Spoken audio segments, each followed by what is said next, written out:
ठाण्यात प्रथमच Sharad Pawar shield cricket स्पर्धेचा थाटात प्रारंभ।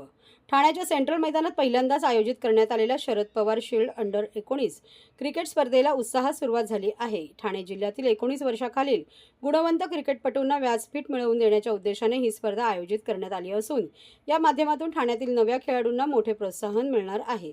या स्पर्धेसाठी सुमारे 550 मुलांची निवड चाचणी घेण्यात आली आहे। त्यातून निवडलेल्या 60 खेळाडूंच्या 4 संघाची निर्मिती करण्यात येण्यात आली असून हे संघ सध्या लीग पद्धतीने एकमेकांविरुद्ध सामना खेळत आहे। लीग फेरीत प्रत्येक संघाला 3 सामने खेळण्याची संधी मिळणार आहे। विशेष म्हणजे मुंबई अंडर-19 संघात निवड झालेले अनेक खेळाडू या स्पर्धेत सहभागी झाले असून त्यामुळे स्पर्धेची गुणवत्ता आणि रंगत अधिक वाढली आहे। दादोजी कोंडे स्टेडियम येथे स्पर्धेच्या उद्घाटन प्रसंगी मुंबई क्रिकेट असोसिएशनचे सचिव उमेश खानविलकर यांची प्रमुख उपस्थिती होती। तसेच खेळाडूंच्या निवडीसाठी रवी कुलकर्णी, अमित दानी, उमेश खिंडीकर, प्रशांत सावंत, जुल्फिकर पारकर यांनी महत्त्वाची भूमिका बजावली आहे।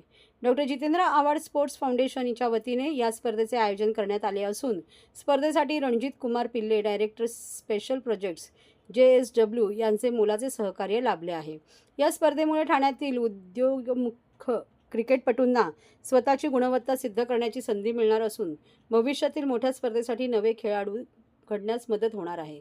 या स्पर्धेचे अंतिम सामने येत्या 27 व 28 जानेवारी रोजी ठाण्यातील दादोजी कोंडे स्टेडियम येथे खेळवले जाणार आहेत। या सामन्याकडे क्रिकेट रसिकांचे लक्ष लागले आहे।